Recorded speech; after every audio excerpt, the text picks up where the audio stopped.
Salut tout le monde, j'espère que vous allez bien aujourd'hui. On se retrouve pour un nouveau podcast spécial enfant. Je suis toujours Pauline de la page Facebook By Popo et de l'Instagram By Popo.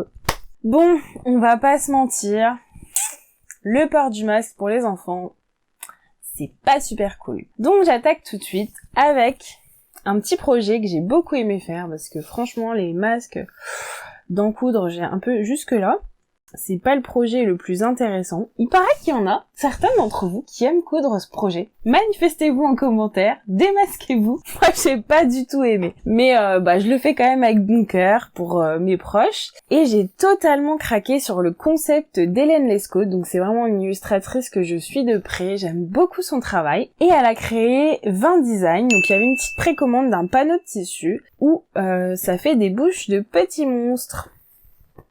Donc voilà, je vous montre ce que ça donne. Donc les modèles sont unisexes, il n'y avait pas de filles-garçons, ça se porte facilement. Et je trouve que ça rend vraiment le port du masque pour les enfants plus attractif. Au final, je crois que ça me rend plus moi malade que ma fille, mais bon. J'avais quand même envie d'amener ma petite pierre à l'édifice, donc voilà, je vous en montre quelques-uns, il y en existe plein. Et avec la vidéo du tuto sur les masques que je vous invite à aller voir. Ce petit outil là, il est révolutionnaire pour ajuster les masques. Je vous en dis vraiment plus de détails dans la vidéo. Et je me suis amusée à commander du coup le modèle sur AliExpress en couleur. Et franchement, c'est plutôt pas mal. J'aime beaucoup les associations que j'ai pu faire avec les masques. Au niveau de la qualité, j'ai envie de dire franchement ça dépend beaucoup du vendeur. J'ai acheté chez 2 vendeurs différents. Il y en avait un, la qualité était pas terrible et l'autre très bien. Donc faut tester un peu à mon avis. Donc voilà ce que ça permet de faire. Donc au début de l'hiver, je me suis vraiment attelée, ça devait être fin de l'année dernière, à coudre les manteaux de mes enfants. Donc c'est parfois une pièce qui fait peur, il y a beaucoup de pièces dans le patron, mais franchement c'est pas si dur que ça. C'est loin d'être la pièce la plus difficile à coudre, il n'y a pas d'élasticité. Franchement, si on se laisse guider, moi je pense que c'est vraiment un projet abordable. Il y a différents niveaux de finition, notamment chez Ivanes qui propose Magnésium enfant. Et je l'avais déjà cousu pour Léa, donc c'est un modèle qui est tout à fait mixte, puisque ça c'est la version pour Jules. Et franchement, c'est un gros coup de cœur ce patron. À la limite, chaque patron est un livre. C'est d'une qualité extraordinaire, il y a beaucoup de finitions possibles en option, donc si vous avez envie d'aller au plus vite au résultat, il n'y a aucun souci. Et franchement, il est super. Donc voici celui que j'ai réalisé. Le tissu vient de... je sais pas trop. Je vais être honnête avec vous, ça fait super longtemps que je l'ai acheté. En fait, je voulais déjà coudre ce manteau l'année dernière, mais je me suis laissée dépasser par le temps. Et fort heureusement, j'avais pris un peu de marge de tissu, ce qui m'a permis de pouvoir le coudre dans une taille plus grande cette année sans difficulté. Donc c'est du soft shell que j'ai utilisé ici. Donc c'est une matière imperméable et franchement, ça se tient correctement dans le temps. Ça se déchire pas facilement, donc je suis plutôt contente. Donc dans la capuche, j'ai fait un rappel de jaune parce que je trouvais vraiment que ces couleurs se mariaient super bien. Par contre, j'ai eu une grosse galère. En fait, la fermeture que j'avais prévue l'année dernière, j'étais toute confiante en me disant « Ouais, super, j'ai tout ce qu'il me faut. » En fait, j'avais pris une fermeture non séparable. Je vous dis pas l'angoisse au moment de la montée. Donc j'ai essayé de chercher des solutions pour la rendre séparable. Franchement, j'ai rien trouvé. Donc si vous avez des astuces, n'hésitez pas à me le dire, je m'en serais gré. Donc j'ai couru dans ma mercerie locale en espérant qu'elle avait quelque chose. Et j'arrive, la dame me dit « Ah mais non, j'ai pas de jaune. » Ah oui, forcément, c'est pas une couleur très classique, ça m'étonne pas. Et en fait, elle commence à me déballer les crèmes et je lui dis « Mais là, au fond, je vois une jaune. » Et je voulais absolument une grosse maille comme ça parce que je trouvais que ça donnait beaucoup de cachet au manteau. Et en fait, le coup de bol du siècle, elle avait exactement ce que je voulais. Donc elle était un peu plus grande, mais c'est pas grave en fait, comme ça retourne dans la doublure, et c'est pas du tout dérangeant que ce soit plus grand. Donc voilà ce que ça donne, je suis trop contente, je trouve trop mignon mon petit Jules avec ça.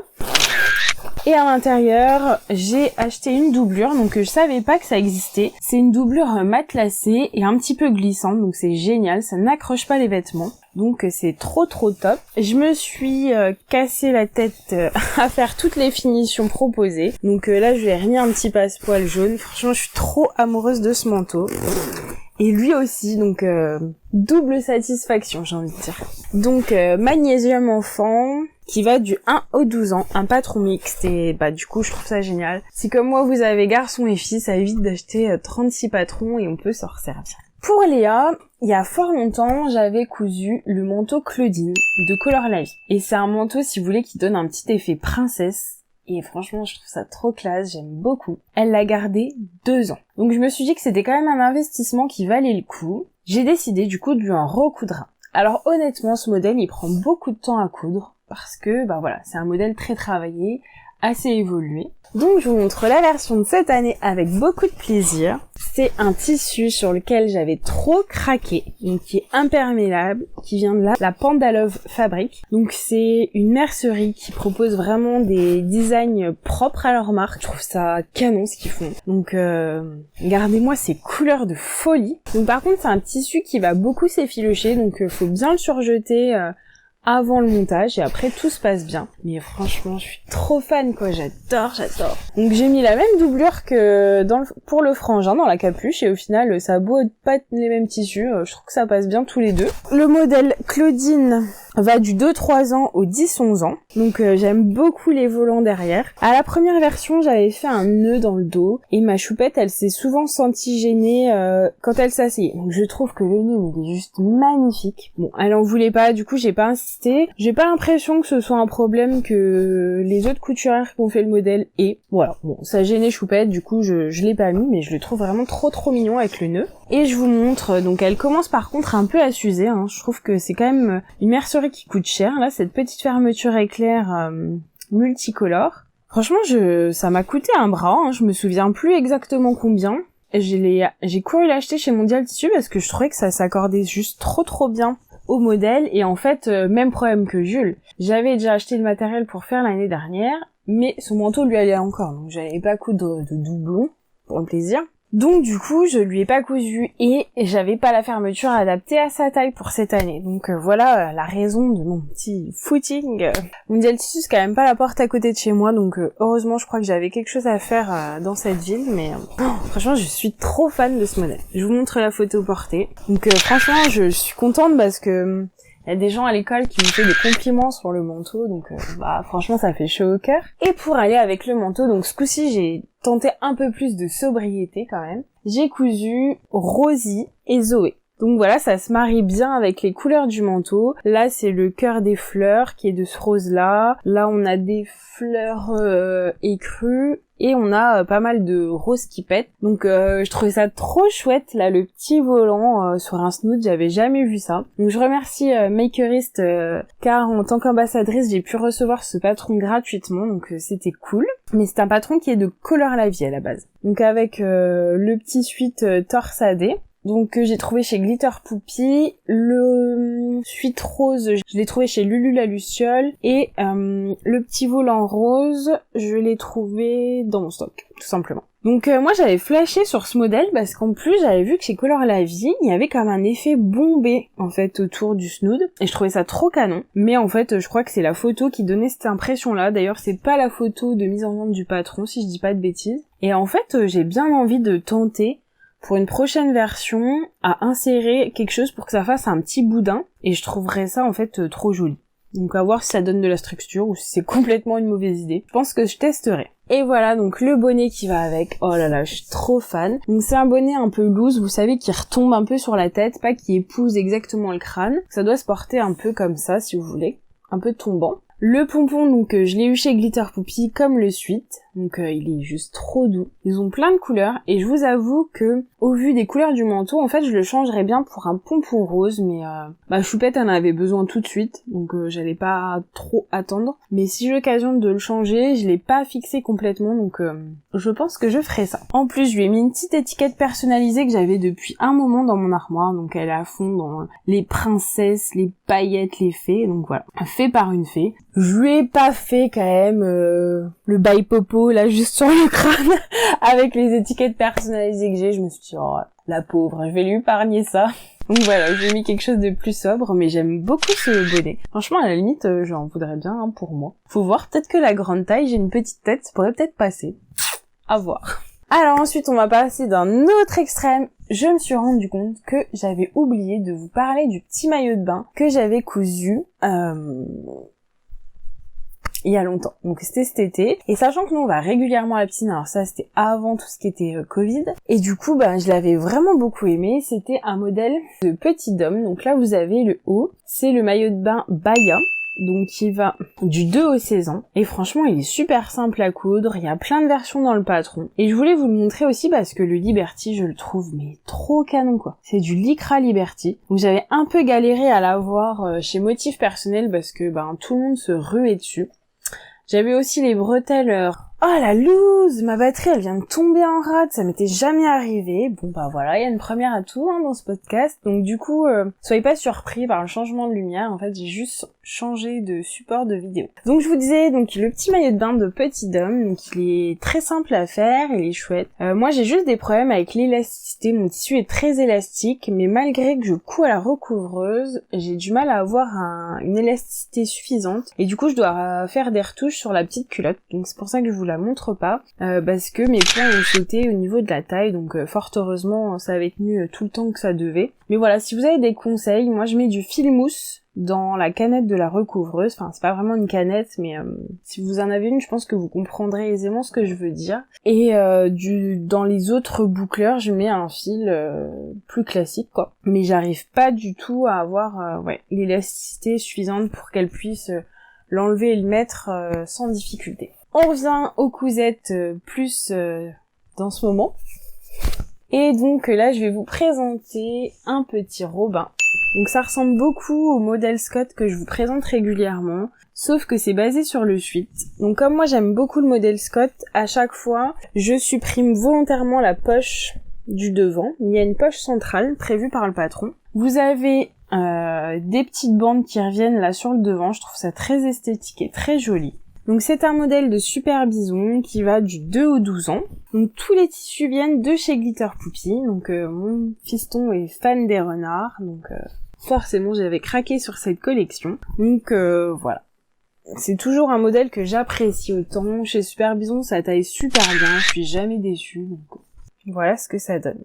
Bon, je crois que je vais limiter les cousettes blanches pour mon Jules, parce qu'autant j'ai pas du tout eu ces problèmes-là avec Léa, mais c'est vrai que Jules m'abîme beaucoup de vêtements, de plus en plus. Même les vêtements que je couds, il en abîme certains délibérément alors qu'il dit bien les aimer. Du coup, je sais pas trop quoi en penser. Néanmoins, il en abîme aussi du commerce, donc voilà, je pense pas qu'il y ait de message derrière ça, mais alors c'est vrai que tout ce qui est blanc, très très vite, je le retrouve taché. Là, quand je l'ai repassé pour vous le montrer, j'ai vu qu'il y avait des petites taches, et puis quand je mets des pression ici, il s'amuse à les mordiller dans la bouche, mais je reviens pas quoi, Léa elle m'a jamais fait ça. Donc on en discute ensemble, parfois je me pose carrément la question d'arrêter de coudre pour lui, parce que c'est vrai que c'est quand même du temps, de l'argent, donc voilà, je suis un petit peu en mode colère en ce moment. On verra si je poursuis, mais après j'aime pas faire des différences à coudre pour sa sœur et pas pour lui, surtout qu'en plus il est demandeur, donc c'est pas une question où je suis à l'aise avec en ce moment. Ensuite, je vais revenir assez brièvement sur la box fille de chez Glitter Poupy que j'ai eu la chance de coudre. Je vous avais fait une vidéo complète sur le sujet si vous voulez la regarder. Donc j'avais cousu un gilet Camille toujours de chez Super Bison. Donc je sais pas pourquoi, mais j'ai un immense coup de cœur pour cette version cousue. En fait, je la trouve juste super sobre, donc j'ai rajouté un passepoil. C'est pas forcément quelque chose qui est conseillé sur le patron, mais je trouve que ça donne tout le cachet à ce gilet. Je suis ultra fan de ce petit gilet qui est somme toute uni et assez simple, mais alors je trouve qu'avec le passepoil, mais c'est méga canon. Voilà ce que ça donne. Donc vous avez des petites fronces là au niveau de la poitrine. Franchement, je suis en amour devant ce petit gilet. Donc au niveau de ce gilet, je lui trouve pas de grandes difficultés. Peut-être que le point le plus technique, c'est de bien faire ressortir la bande d'encolure dos. Mais après, quand vous travaillez la maille, j'y vois pas vraiment de grandes difficultés. Avec cette même box, donc avec les tissus en accord, j'avais cousu ce suite Be Creative Woody. Donc c'est un modèle anglais d'Eli & Mac. Je l'adore. J'ai eu un gros coup de cœur aussi sur ce patron. Donc moi je suis pas une experte en anglais. Vous pouvez y aller. C'est très imagé. Franchement, il n'y a pas de souci. Donc vous avez vu avec des manches plus sobres et les petites fées sur le devant. Et j'aime beaucoup l'empiècement des étoiles. Vous savez, qui se portent de travers. Je trouve que ça rapporte beaucoup de cachet. J'ai mis le petit arrêt cordon, on va dire, la petite mercerie bien sympa et bien pratique pour finir les cordons. Donc pareil, je vous ai fait toute une vidéo sur le sujet, elle dure vraiment pas longtemps et je vous ai donné toutes mes astuces, donc je vous invite vraiment à la regarder et aussi à le partager si vous connaissez des couturières parce que je suis sûre que ça peut rendre service à plein de monde. Et un peu comme le modèle du gilet, j'y ai inséré un passepoil. Donc ça par contre c'était présent dans le patron et j'aime bien parce qu'en fait là par exemple avec la même box et des tissus similaires, en tout cas dans une gamme de couleurs similaires, on arrive à des résultats et des vêtements absolument différents. Je trouve que le petit gilet fait plutôt habillé alors que celui-ci ferait presque sportwear et c'est quand même la même box. Donc vraiment je l'ai adoré ce modèle. Et enfin, pour aller sous le petit gilet, j'avais fait la petite robe Clara de Color La Vie. Donc Clara va du 98 cm au 152 cm, donc j'aime beaucoup, c'est une taille élastiquée. J'aime beaucoup le tombé assez droit de la jupe, les petites poches super pratiques, et le petit nœud qui vient habiller tout ça, donc assez sobre, avec les petits plis devant. Donc pareil, je vois pas de difficulté particulière sur ce patron, hein. Du moment où vous cousez un peu de maille, je le trouve assez accessible. Donc tout à l'heure, je vais vous parler de Scott. Alors on ne va pas déroger à la tradition hivernale de ce podcast. J'ai encore cousu un Scott. Mais celui-ci, il est un petit peu particulier pour moi parce que, en fait, mon fils a choisi que je le surnomme Petit Lapin. Je sais pas pourquoi, son papa a eu droit à un autre surnom, et sa grand-mère aussi.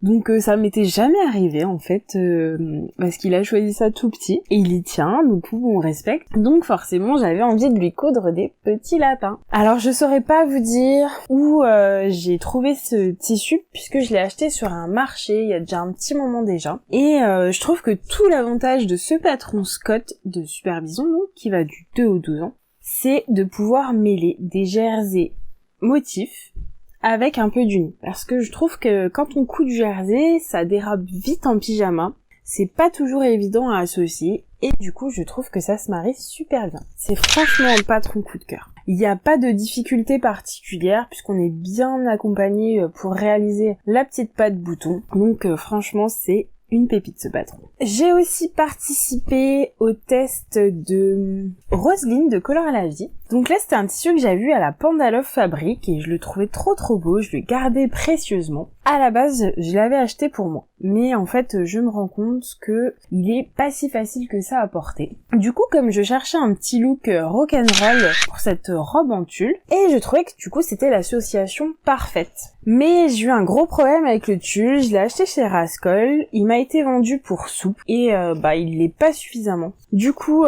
Emmanuel de Color La Vie n'a pas validé mon test et à juste titre c'était pas le rendu recherché. En plus j'ai galéré à coudre le tulle. Ça m'était jamais arrivé non plus, mais en fait avec un poil tout à fait normal, ça a ondulé. Donc le rendu était pas génial, mais dans tous les cas la robe me plaisait. Même si les tests étaient loupés, j'avais décidé que ma choupette la porterait quand même. Et quand on a croisé ma belle-sœur, elle m'a dit « Ah mais c'est une robe pour Halloween !» Non. Donc bon, j'avoue que ça casse un peu l'ambiance, mais je me suis pas démontée, du coup j'ai choisi d'autres Roselyne parce qu'il y a plusieurs possibilités dans ce patron. Donc vraiment, si vous voulez réaliser la version tulle, il faut absolument que votre tulle il soit super souple. Moi je pense qu'on me l'a vendu pour souple, mais en réalité ça doit être un peu semi-rigide et du coup ça convenait pas. Donc voici ma seconde version de Roselyne. Donc je me sens trop chanceuse parce que c'est un reliquat ou un surplus, je sais pas exactement, de tissu Katimi. Et je le trouve magnifique. J'adore. Donc c'est un sweat un peu French terré, donc assez léger. Et c'est ce que j'aime beaucoup dans Roselyne, c'est que ça permet de faire un petit top facilement en sweat. Donc ça c'est la version blues top.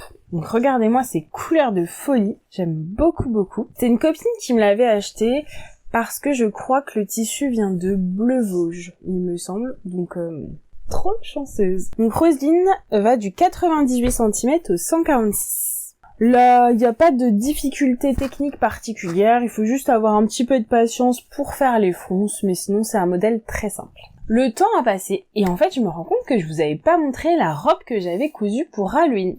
Donc c'est aussi un patron de Color La Vie, qui va du 92 cm au 146. Voilà. Donc là, on est bien dans l'ambiance, hein. J'avais vraiment pris soin à trouver un tissu qui se raccordait bien. Donc, il m'en reste pas mal. Si vous êtes intéressés, franchement, laissez-moi un petit commentaire ou contactez-moi sur les réseaux sociaux parce que j'en avais acheté beaucoup trop par rapport à ce que le patron nécessitait. Donc, si ça vous dit de vous aussi faire un petit quelque chose pour Halloween. Donc, il y a quand même beaucoup de travail hein, sur cette robe. C'est vraiment un costume travaillé. Donc, je sais pas si vous voyez bien, mais c'est du tulle toile d'araignée. Donc, je trouve ça juste trop cool, vraiment dans le thème. Donc, j'avais trouvé le tulle chez Butinette et voilà la robe, et je la trouve vraiment canon, parce que là, vous pouvez froncer le devant, et je trouve que ça, donc là, on fait un petit flot tout simple, hein, et je trouve que ça apporte énormément de cachet au modèle. Donc, je vais vous faire le petit flot, je pense que ce sera plus joli. Voilà ce que ça donne. C'est chouette, non? Donc, je suis juste un peu déçue parce qu'il me semble que il y avait une soirée d'Halloween prévue avec nos amis et je crois qu'on a été confinés juste quelques jours avant, donc elle a pas pu beaucoup la porter, mais en tout cas j'aime beaucoup ce modèle, donc avec une petite fermeture éclair invisible derrière. Super chouette. Donc voilà, on va terminer ce podcast sur toutes ces cousettes. J'avais beaucoup de choses à vous montrer. N'hésitez pas à vous abonner pour être notifié des prochaines vidéos parce que j'ai encore plein de choses à vous montrer. N'hésitez pas à mettre un petit j'aime si vous avez aimé cette vidéo. Moi, je vous fais plein de bis créatives et j'ai hâte de vous retrouver. Salut!